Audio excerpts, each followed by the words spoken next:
Let's talk about content creation. I want you guys to think of some of your favorite content creators, your favorite musicians.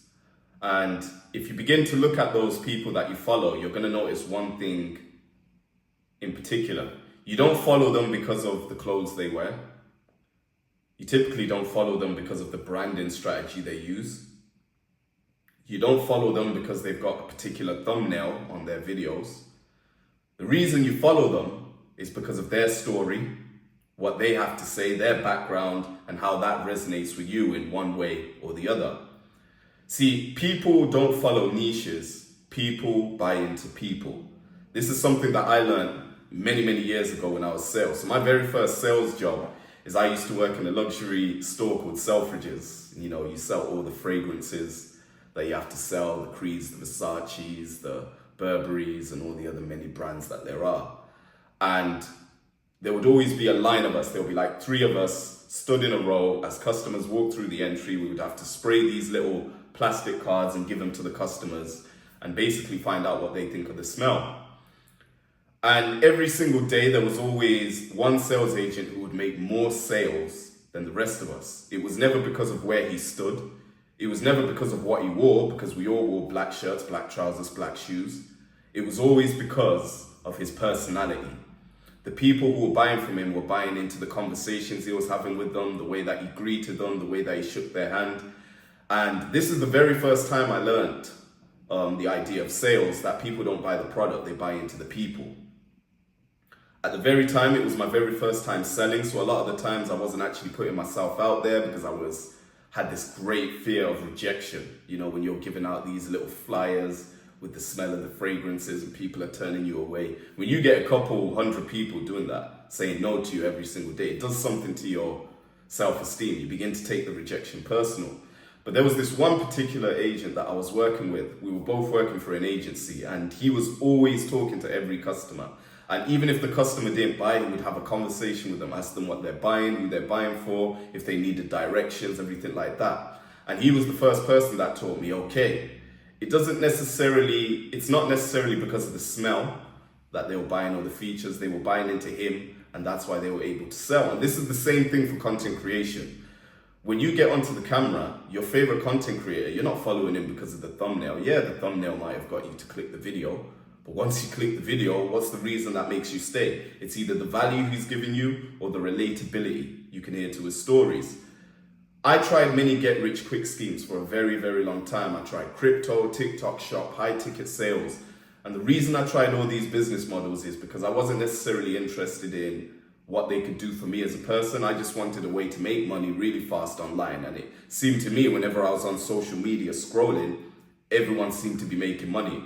And I was thinking to myself, if everybody's making money, I can make money somehow, because everybody seems to be doing it.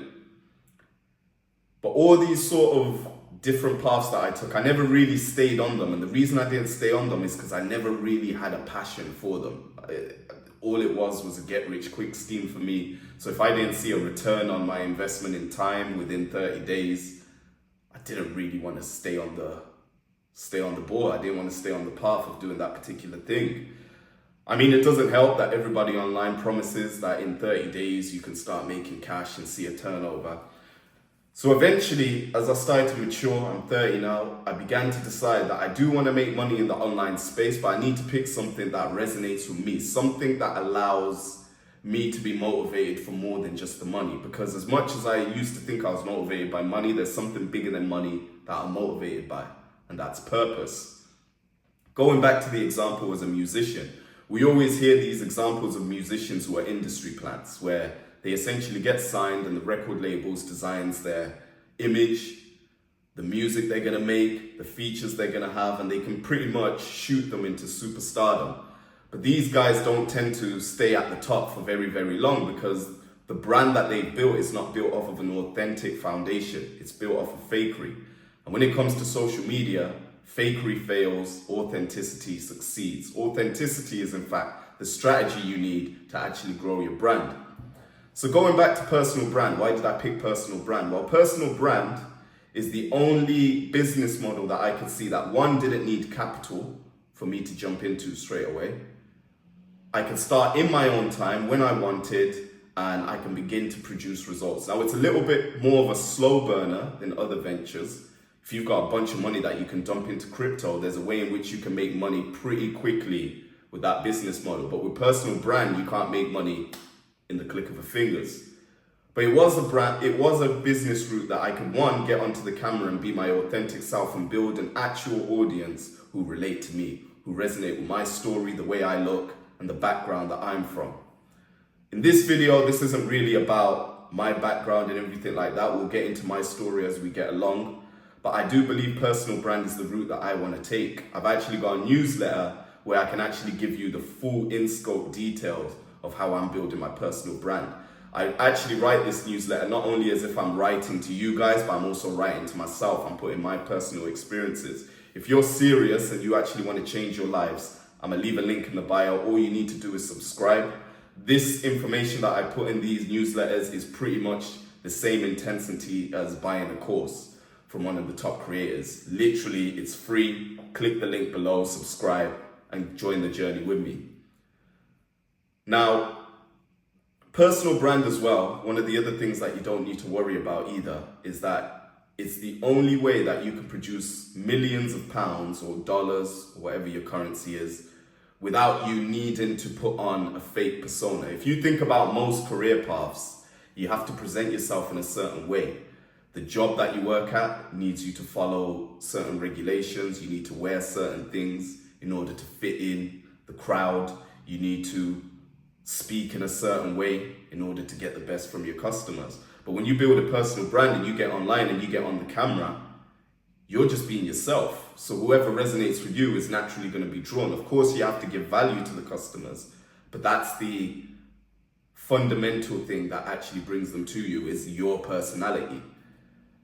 The other thing that's good about personal brand, see, with things like crypto, I wasn't really developing any skills. So if the crypto goes wrong for me and I have to start all over again, I just have to go back to my 9 to 5.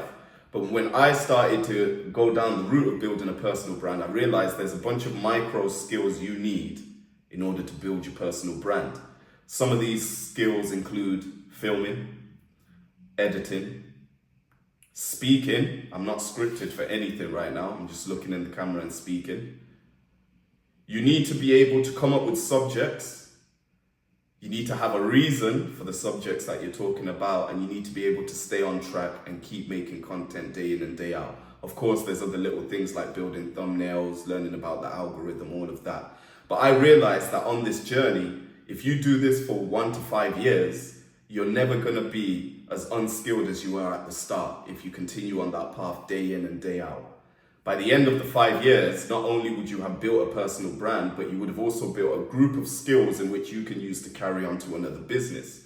Therefore, I believe personal brand is the best way forward. And also personal brand is the only business route I see that is not going to be taken over by AI yet.